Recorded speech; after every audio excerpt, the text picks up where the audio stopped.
The Alpha Sessions with Ron Laver. I've got Adele and Andy with me today. Hello, you two. Hi. Thanks for joining us on the programme. Thanks for having us. You're more than welcome. Can I start by making a big assumption here that you are a couple?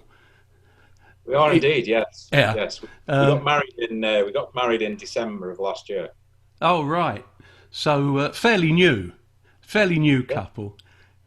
Yeah, a bit like our music, really, because that's also very new. Well, yeah, okay. That's what I was going to ask. I mean, how long have you been playing music together? I mean, is it just since you were married, or did it start before that? It didn't start before then, so we're probably coming up to 18 months now that we've been playing music together. I didn't actually know Adele could sing when we got together. She kept it a secret from me, and I was sitting in the lounge one day, and somebody was singing, and she made some comment about singing. I went, "Well, can you sing?" And she went, "I'm not terrible." And she sent me a copy of there's a Smula, and she sent me a copy of her singing on this app. Ran out of the room, so I couldn't. And I was absolutely blown away. Couldn't believe it. So I didn't know. So I'd been with her 3 months. Didn't even know she could sing. Wow. And were you already a musician at that time, Andy? Not at all. No. So I'd not really picked up the guitar at that point at all. And I only really picked the guitar up as a response, really, to Adele starting to sing. We went to a couple of, I think we spent 12 weeks going to open mics and you not daring to sing. We did. It was a gentleman called Paul Walker. He runs an open mic in Stone, not far from us. And he was the most patient person with me. And the first time I got up, he took me around the corner and was like, "Try this song," to which I was like, "Okay, don't leave me, Andy." So trundled up and went from there, really got the bug for it. Wow, that's I think that's fascinating. You didn't know she sang before you even met her. When you first met her, Andy. That's Adele for you, though. Adele doesn't really open up at all. And maybe there's a song in that at some point. Yeah. But Adele is very much sort of keeps things to herself, and it takes a while. It's only when she's ready that she'll actually say something about anything. So is it fair in saying, Adele, if you hadn't met Andy, you probably, apart from perhaps around the house, you wouldn't be singing in public now? Definitely not. He is definitely like the spine of the duo, I would say. I'd still be on my little app on my phone singing if it wasn't for Andy. So what sort of musical backgrounds have you both come from? Rock. Strangely. Yeah. Nobody can believe it, really, with our music, because it's probably as far away from rock as you can get. But I'm a big Led Zeppelin fan, and Pink Floyd, and Metallica. Kind of Metallica, that kind of stuff. Wow. But we'll probably come on to it. Well, we started to listen to country music probably you'd listened to it previously, hadn't you? Yeah. I'd shied away from it, being this rock person that I was, but when I actually sat down and listened to it, and probably in my maturing years, it was like, wow, where have I been? Why am I not listening to this kind of music? We all come to it in the end, Andy. Yes, I mean, your first album, which was called Watch Over You, that wasn't necessarily recorded as a country album, is that right? That's absolutely right, yeah. I mean, we almost fell into it, really. I wrote a song for you, didn't I? Yeah. Which really sort of depicted, the way in which we met and the feelings that I had for Adele. And it was kind of a surprise for her, really. And we recorded this song. Well, actually, we played the song live during one of our gigs, and everybody really raved about it. So we thought, well, why don't we record it? And we did. And then we recorded another one, and so it went on. We got the bug for writing, really enjoyed writing, and I think because my background, I've written quite a lot throughout my life, really. Not music, but done a lot of writing. Whereas playing guitar didn't come naturally to me, writing did. And yeah, we got the bug for it. But I think that first album, you're quite right. I think it was us trying to discover what actually worked for us. And I think it wasn't really until one of my close friends said to me, "You sound so country. Why are you messing about? You know, find a niche, do something that really suits what you're doing." And sure enough, we started to play some covers, some of country music, and people were going, "Wow, yeah, it's great. This is." I think it's the way Andy writes as well, because he's really good at telling stories in his writing. So that helped a lot with going down the country route that we wanted to go down. So, what is the writing process? Does Andy do all the writing, or do you both write? Do you write together sometimes, or Adele, do you write stuff as well? Andy is the main writer because my English is pretty poor, but I have wrote a couple of them. Yeah, I mean, you're quite creative. It just kind of needs a little bit of massaging a bit, really. But you're very creative, and indeed, probably some of the songs that I like the best are ones that Adele's written. So the process usually is that I write a song in terms of the words, but I'm hopeless in terms of, you know, melodies and fitting chords to it and all the rest of it. So Adele does that in every case. There's probably the odd one or two that I've stumbled across a melody that actually works, but I'm hopeless. She's much better than me at that, and you know, it kind of complements each other, really. I don't think we've ever we've never sat down together and gone, let's write this song together. No, we haven't. No, we've never done that yet. No. Yeah. You made me laugh there when you said your English isn't very good, as if it's not your first language. It clearly is your first language. It's just that bad. It's the sort of thing foreigners say, isn't it? Who've come to this country and say, "Sorry, my English is not good." It's just you're based in the Midlands now. Well, in Staffordshire, aren't you? Yeah. Yeah, and is that where you hail from? You've sort of seem to have a mixture of accents. I can't really quite make it out. Well, I've lived here all my life, so Right. I am, you know, I'm born and bred and haven't really moved very far at all. But you I was born in Bristol, and I've been Birmingham way. So my dad's a Brummie, and my mum's a Southerner. So were saying that your accent's more Stoke than mine, I think. it can be, yeah. I guess I make the mistake assuming Stoke's almost Brummie, and it's not. But I'd have put you further north than that, Andy. Yeah, a lot of people have sort of associated me to the Liverpool way. Yeah. Yeah. 1, 2, 3.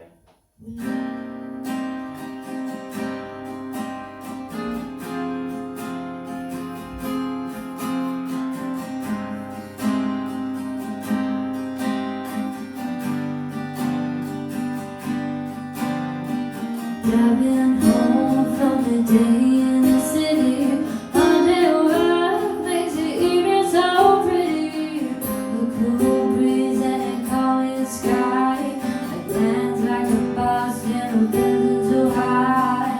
The music playing reminds me of days, friends drinking beers if someone in haze. I'll never forget those teenage years, life was so with all my fears,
The Alpha Sessions with Ron Laver. So one of my children, my second son, Tom, actually graduated in Boston. He's been over there for 4 years now. He got rejected at Oxford. He's quite a clever boy, and he got rejected at Oxford. So he applied to some of the colleges in Boston and managed, fortunately, to get into Harvard. And he's been there for the last 4 years. So it really tells that it kind of tells a story of Boston, but really it's me imagining Tom growing up there as opposed to, he didn't grow up there, he grew up in Stoke. But so there's a little bit of artistic license in there. But there was a lot of Boston. I felt very comfortable in Boston. If you'd said to me, where would you like to go and live? I'd love to go and live there. I don't know what it was, the culture, everything about it just suited me. How suddenly you get into, there's certain places I hate going to, but Boston really did. And that really inspired the song. Adele, I've heard you openly talk about you being a little bit anxious, have anxiety problems. Yes. How does that fit in with you performing on a stage in front of a live audience? I know there hasn't been a lot of that recently, but I know you have done that in the past. Like I've said previously, if it wasn't for Andy, I don't think I could have the guts to go up there at all. Once the first 3 songs are always my most nervous. Like, I can remember the last gig we did, I literally felt like my legs were going to come from under me. I was just like, it's one of those where you go and picture everyone naked or something like that, and you're trying to think of a situation in your head other than what's in front of you. So what I always do is, whatever the song's about, I just picture them in front of me instead. So that always helps me. Mm. Yeah. And when you're singing your songs, both of you, when you're performing your songs that you've written, it strikes me a lot of them. I mean, Andy, you've just the last song, Remembering Boston. That's a particular memory for you, and it seems to me that perhaps quite a lot of your music is inspired by your own lives and what's happening in your lives. Do you feel a bit exposed when you stand up on stage and basically open your heart sometimes, aren't you? You're telling everybody what you're thinking. It's a really good question. I do. I feel exposed anyway, so I've never really thought about it like that. So thanks. I don't want to worry you, Adele. I don't mean to worry you. No, but I suppose because it is from us, that's why you can feel the emotion in it. Well, I certainly can, so I hope other people can. Yeah, but your question, it's a really interesting question, because there are certain songs where there's maybe some things you're not quite proud of yourself about, and there are certainly Say It Out Loud, for example, talks a lot about my relationship with my father, and at the start of the song, I still haven't played the song to my dad, because it really paints a picture of him being quite cold and old-fashioned and not really caring growing up. And I suppose when you're articulating that to people, they're kind of not so sure. And the song ends up by saying, clearly, once you were ill and those emotions came out, you did love me. You did actually care about me. You did want to spend. It was just that you couldn't show those emotions. It was not within you as an individual. And only now, when he knows that he's very frail, that maybe he thinks the time's come. I've got to get these things out. Or maybe it's because of the illness that he suffered. So that's a good example of feeling a little bit uncomfortable at times. Yeah. But then I guess that's been quite cathartic as well. At the same. Yeah, I mean, there are certain songs where you feel quite a lot of pride. I mean, Watch Over You, for example, talks about my children, and I am proud of my children. I'm very proud of my children. It's people say to me, talk about your life. I talk about my children because but that song is again, when we first got together, I was quite an emotional wreck, really, because the people that were in my life were suddenly going to America, Liverpool, Manchester, and I started to see a very lonely life, and it was very hard to let them go. But you've got to let them go.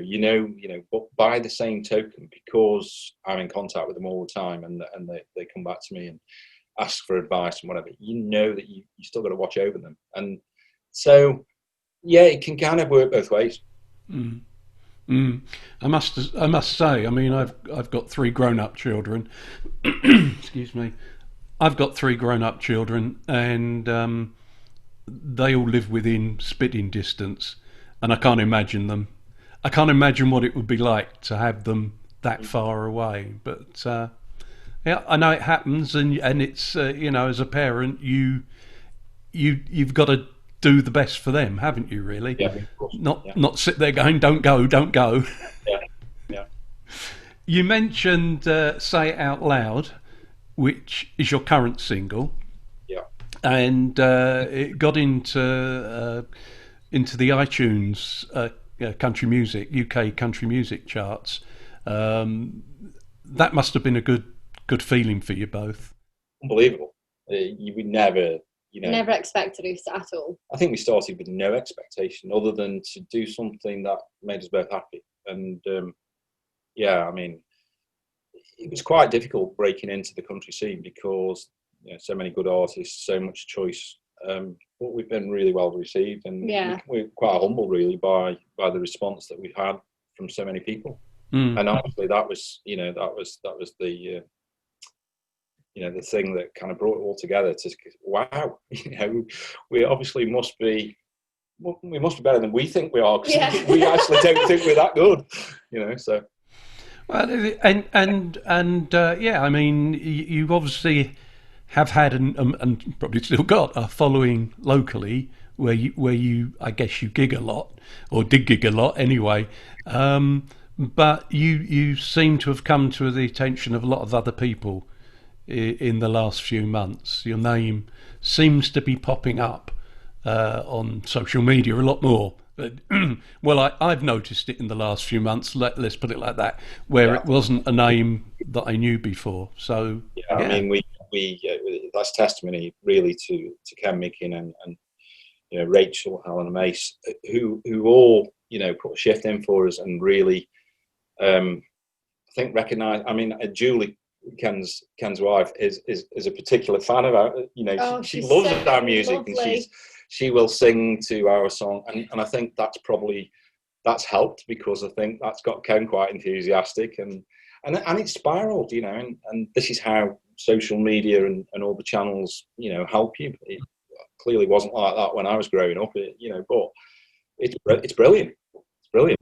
I always thought, like, if you can get at least one person singing your songs when you're doing a gig, that would mean like the absolute world. And that is Julie, and she's there and she's singing your songs, and it's so nice. Yeah. That must be a great feeling. Have people sing your songs, singing back to you in the audience, I guess. Yeah, it is great. Yeah, fantastic. Delicate question here, Andy, but you did mention things weren't like that when you were a lad. There's a little bit of an age difference between the two of you, I guess, but maybe I'm wrong. Yeah, Adele's just 2 or 3 years older. So. Yes. Yeah, you're wearing well. Yeah, it is, and I guess it surprises people at first, but when people get to know us and see us together, see us performing together, see us out together, I think people just forget about it, really. Certainly we don't ever think about it, do we? Apart from aches and pains, and you having to lift for me and things like that. We don't emotionally, we don't notice it. Just maybe some of the practical things are. Do you know what though? I say, considering like you ancient, but his memory is like 10 times better than mine as well. I have him about this all the time. I've got like I swear it's like dementia already. It's absolutely terrible. I think it's connected to your anxiety. It is, I think that's probably, you know, where it all stems from. I think that saying "you'd forget your head if it was screwed on" stems from the day I was born, I think. Yeah, it's very much. I mean, our partnership in music is very. We bring different things. You know, Adele's natural. She's natural on the guitar. She can sing anything. You know, everything's a struggle for me. It's a real struggle. But I work absolutely ridiculously hard, and Adele doesn't work quite as hard. So it kind of it blends well. It blends well. I'm the driving force, but you know, Adele is equally, you know, in her own way. She calms me down and gives me the patience that I need at times. Because we all need patience, and I've got none. So it works really well. But yeah, coming back to the age difference, yeah. What age difference? Yeah. We don't see. You didn't finish asking your question actually, so I don't know whether there was a question there. Yes, it was. Yes, you're correct, Chair. But what I was going to say was, it seems to be a good partnership. It seems to work. Having met you personally, if you like, even over Zoom, you obviously are a good team, and musically you're obviously a good team. One of the things I wanted to go back and ask you, Andy, was you said you didn't play guitar before you met Adele. No, I didn't. No. I mean, that arose really, again, connected to anxiety. So, you know, I think the only way Adele would have done it, and has done it, was having me up there with her. Yeah, I mean, I had a couple of other people offered to play guitar for me, but it was, you know, when that vibe's just not there. It was that, and I just said to Andy, I said, I can't do this without you. Like, I want you up with me, and he did. My biggest standing ovation, because I'm me and just ridiculous, and if I want to do something, I'm going to go and do it. I think I had started having lessons in the November, not last November, the November before. That's when I started my first lesson, and I played in an open mic in the January, at the end of January. Yeah. So I've been playing 2 months, and I was dreadful, absolutely. But I had the biggest standing ovation you've ever seen, because I was dreadful, but I got through the song, and I wouldn't give up, and I got to the end of the song, and it was one of those occasions where you go, do I give up now? Or no, I'm not giving up. I need to do this for Adele. And to be fair, for me, because again, growing slightly older, you know, I've played a lot of sports. I can't play sport to the level I wanted to play sport. I needed something new to do, and that was a great opportunity for me. So there's no way I was going to give up, you know, and I've had lessons every single week. I practice 15, 20 hours a week every week, because I have to. How have you been getting on in lockdown? I mean, obviously, it feels like a year. It's not far off a year, is it? It feels like it. Obviously, you were gigging before, but your single has come out. Did that come out in lockdown? Which one? Sorry. So the Stand Out Loud. Say it out loud. Yeah, sorry. I mean, that's been out probably about 6 weeks now, hasn't it? Yeah. Yeah. So, I mean, obviously, the impact that has had, you haven't been able to see that in live audiences. Well, to be fair, we have, because we did one in Dead Wax in Digbeth with Charlotte Young, which was a really good gig, and we got some really good feedback. But equally, it's we played it on a number of live streams, and it was a story actually where we were on one particular live stream, and it was a three-way. It was a three-way, you know, where you go clockwise between three different artists. And one of the other artists actually broke down in tears. Having heard it. And we thanked him. Yeah. But obviously, thank you so much. I mean, it's like, can you get a bigger compliment than that? Yeah. So, no, absolutely. Yeah. You haven't just broken a string on his guitar, has he? Maybe that was why. Sorry, I'm being flippant. Yeah. I don't know. It is an emotion. I mean, you know, I've broken down a couple of times talking about it. You know, I think I've spoken about it a lot now, and you know, it's easier to talk about. But it is a very emotional song. you know, and that was the intention.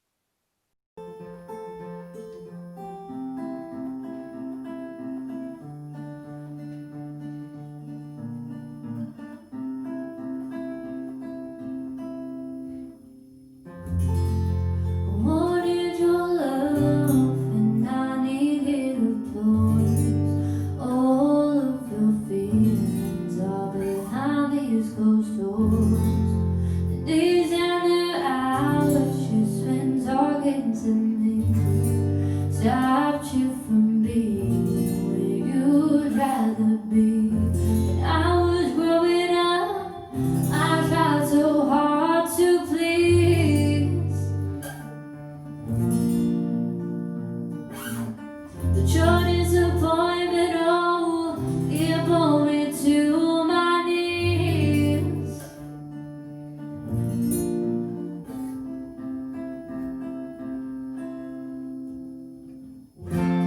Daddy, oh daddy, all the wanted was to make you proud. And daddy, oh daddy, will you please just say it aloud? 'Cause I can't waste another minute. After all I'm putting in this, so will you say it out loud? Say it out loud, say it out loud. Just say that you're proud. Oh.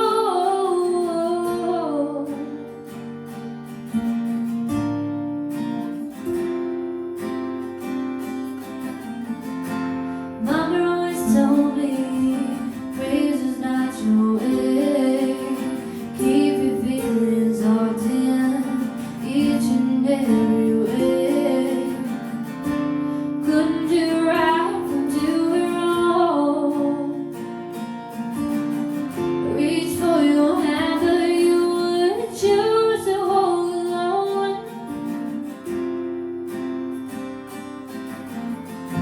And daddy, oh daddy, all the wanted was to make you proud. And daddy, oh daddy, will you please just say it aloud?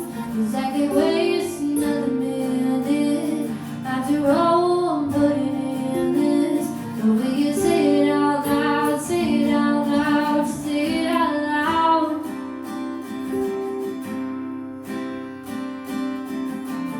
It's only now I realize that you love me all along.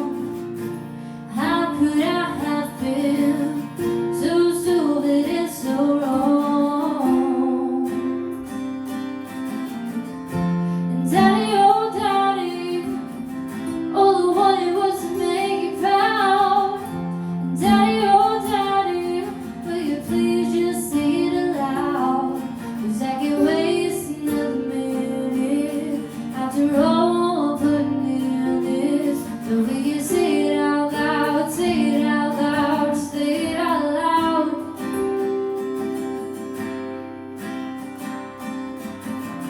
The pride you felt was yours to keep. And let me know that I was faster to see.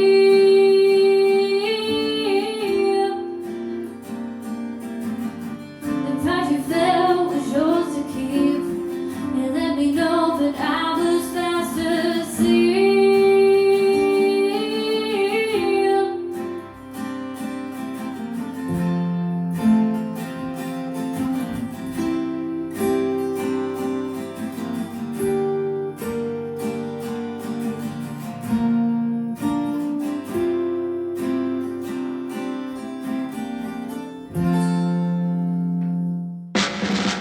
The Alpha Sessions with Ron Laver. You've got a new single on the way, haven't you? 30th of October? Quite right, yes. It's a song called Push His Love Away.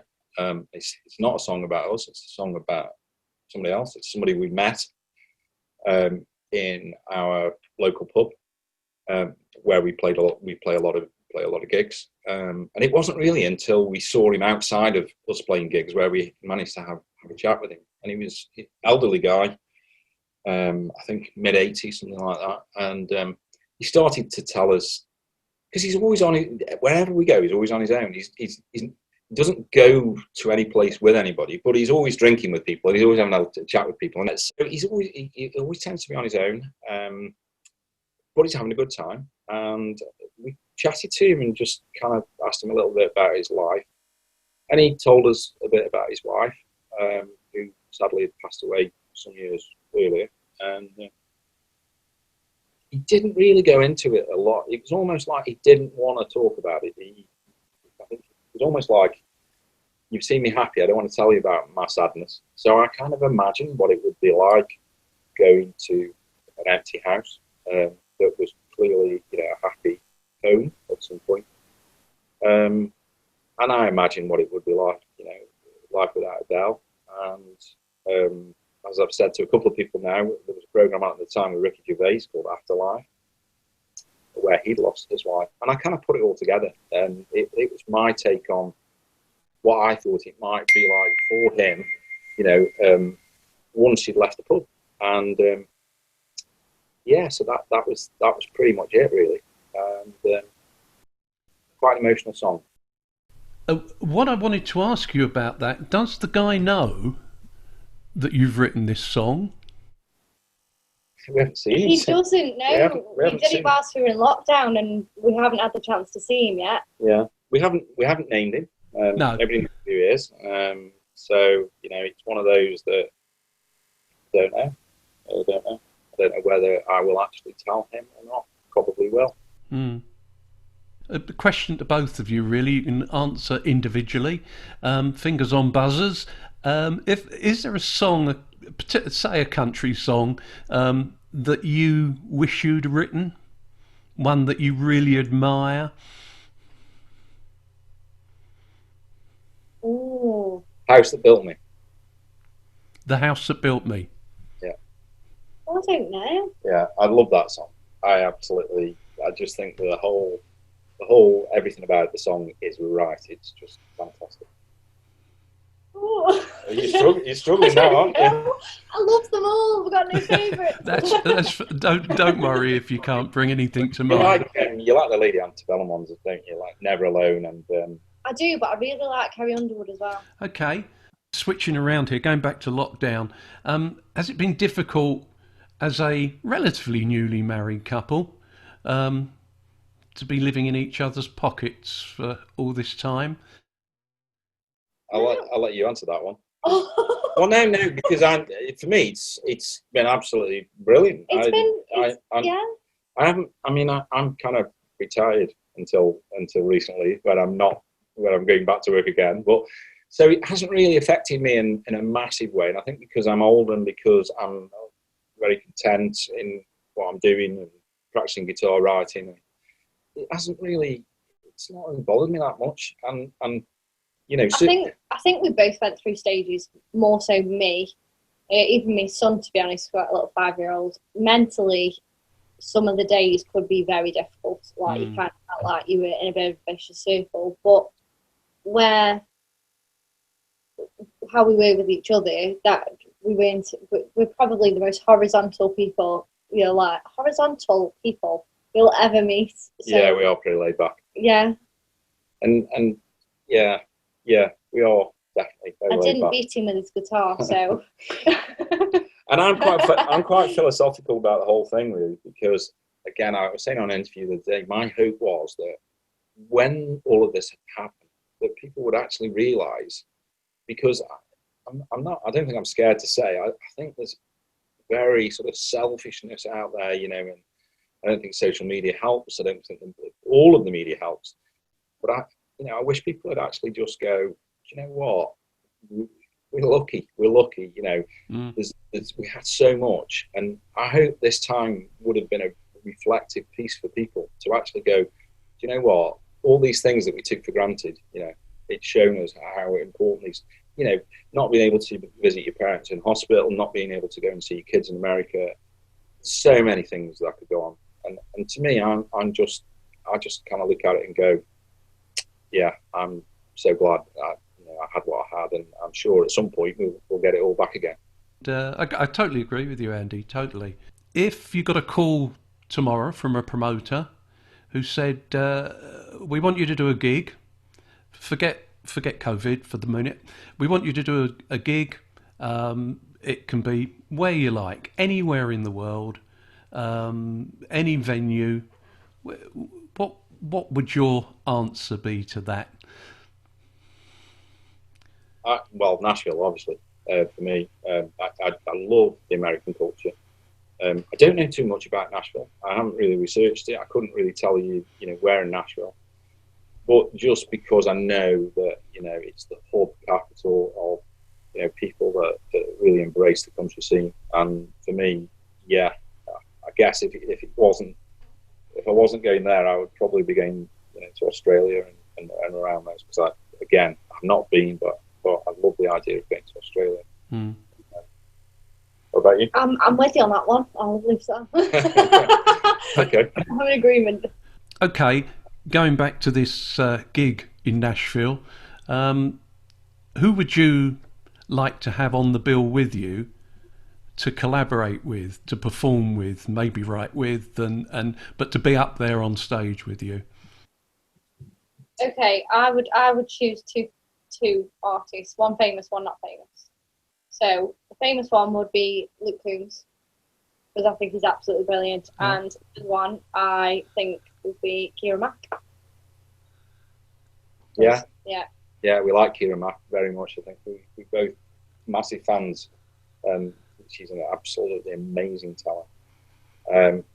I would probably go for somebody like Eric Clapton. Old school. Yeah. Absolutely. I just think, I can just imagine, with his guitar skills and then you standing there going, "I'm not playing now." Yes. Yes. Yeah, so that's a point. They might pick somebody who's not quite so good, really, to make the sound better. You could play the tambourine while he was playing his solos.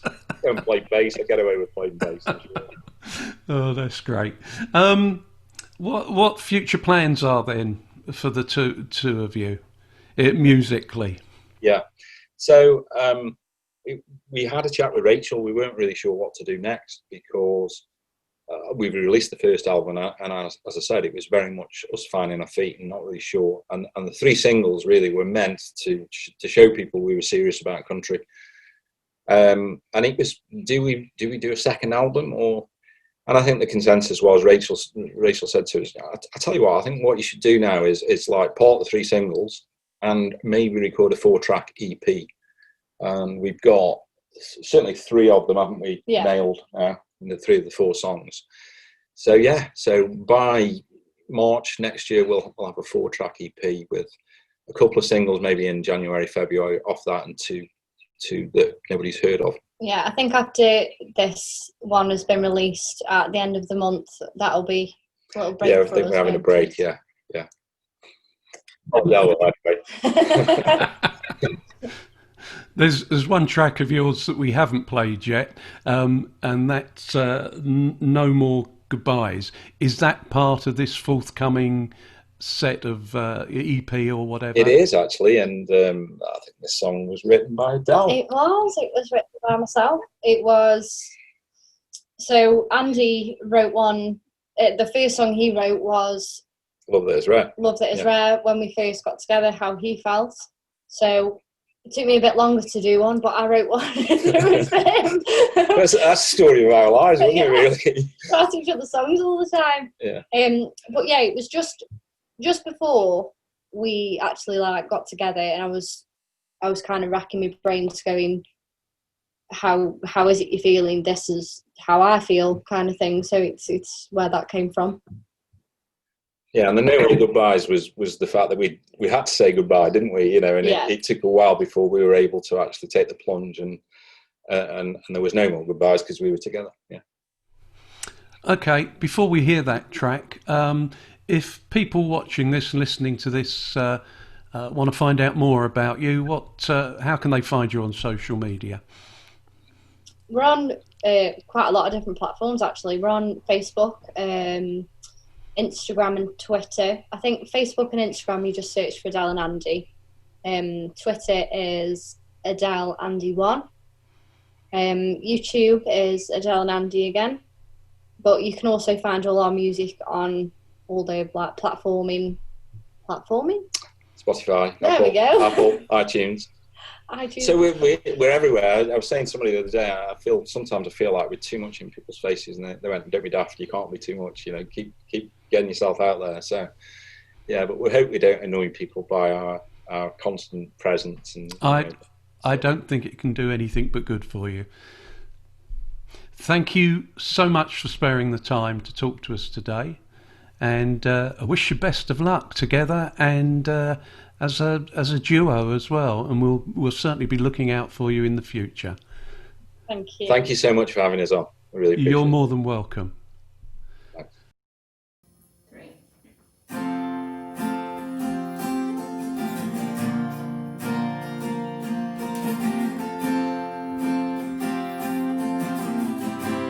Traveling down this endless road,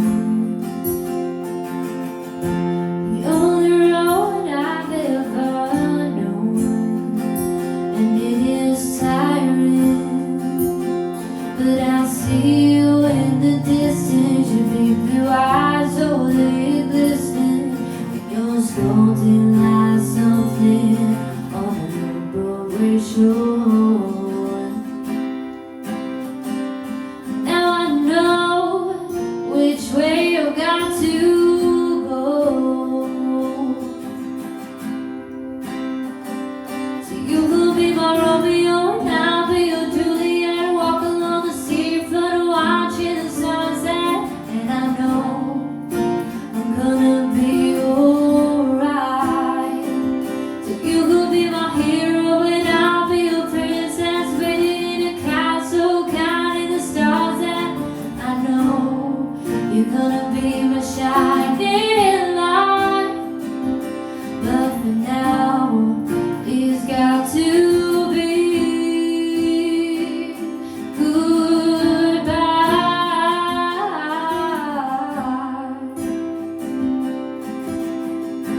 I didn't know which way to turn.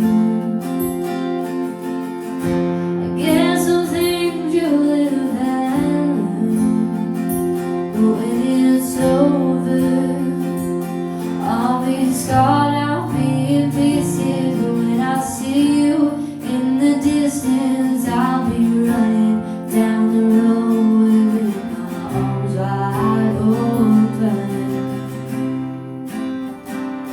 And I know that I won't feel so broken.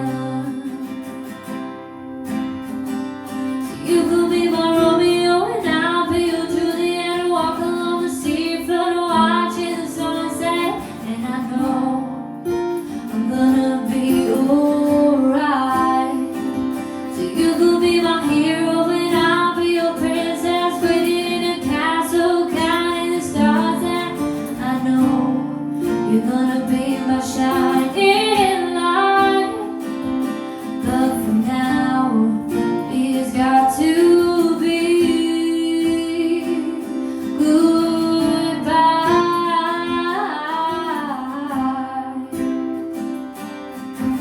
I can't fight these feelings anymore. Turn my back to walking out the door.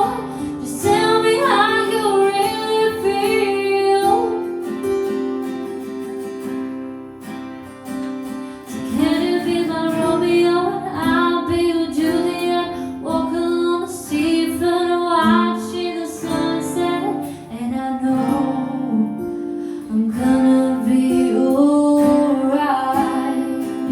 So can you be my hero and I'll be your princess, waiting in a castle, counting the stars. And I know you're gonna be my shining light. From now on, it doesn't